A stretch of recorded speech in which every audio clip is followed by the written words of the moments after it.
কিছুদিন পূর্বে ভারতের এক কুলাঙ্গার, আমি তার নাম মুখে নিতে চাচ্ছি না, আমার রসুলকে নিয়ে কটূক্তি করেছে। বড় কষ্ট হয় একজন মুসলমান হিসেবে যখন আমার রসুলকে নিয়ে কোন কুলাঙ্গার আমার রসুলকে নিয়ে যখন কোন কুলাঙ্গার করে তার চরিত্রের উপর আঘাত মানতে চায়, তখন অনেক কষ্ট লাগে। সে ভেবেছে কি মুসলমান কি চুপসে গেছে নাকি? সে হয়তো ভেবেছে রক্ত দিয়েছে মুসলমানদেরকে হত্যা করেছে একের পর এক, মুসলমান চুপ আছে, মুসলমান চুপ থাকতে পারে, নো প্রবলেম, ক্ষমা করে দিতে পারে। তাদের গালি দিয়েছে মুসলমানদেরকে, তাও ক্ষমা করে দিতে পারে। ফিলিস্তিনের মা বোনদেরকে হত্যা করেছে যারা, তাদেরকে আমরা মাফ করে দিতে পারি। কিন্তু আল্লাহর কসম, জেনে রাখো হে কুলাঙ্গারের দল, তোমরা কোথায় আঘাত করেছো?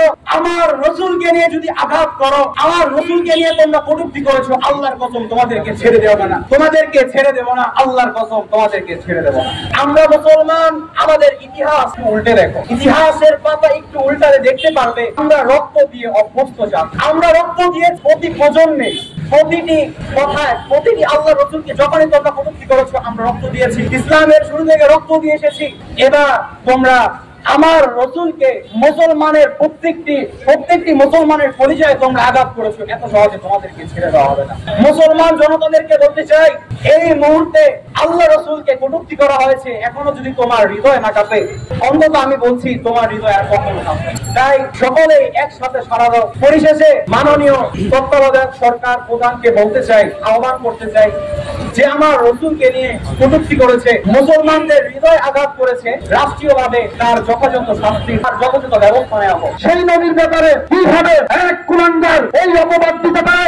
স্পষ্ট ঘোষণা হলো, যদি আমার নবী বিশ্বনবী হযরত মুহাম্মদ সাল্লাল্লাহু আলাইহি ওয়াসাল্লামকে নিয়ে কটূক্তি করেছেন, এই কটূক্তির যদি কোনো শাস্তি প্রদান না করা হয়, প্রত্যেক কাবার কসম করে বলি, প্রত্যেক কাবার কসম করে বলি, রাসূলের ইজ্জত রক্ষা করতে গিয়ে যদি আমার লাশ ডাস্টবিনে পড়ে থাকে, যদি আমার লাশ কুকুর দিয়ে ছিঁড়ে খেয়ে ফেলে, তবু আমরা আল্লাহর নবীর ইজ্জতের রক্ষায় প্রতিদিন সারা জীবন আল্লাহর নবীর ইজ্জতের জন্য, হেফাজতের জন্য আমরা লড়াই করে যাব ইনশাআল্লাহ। সে বলেছে যে মুসলমানদের মসজিদে ঢুকে ঢুকে মুসলমানদেরকে হত্যা করবে।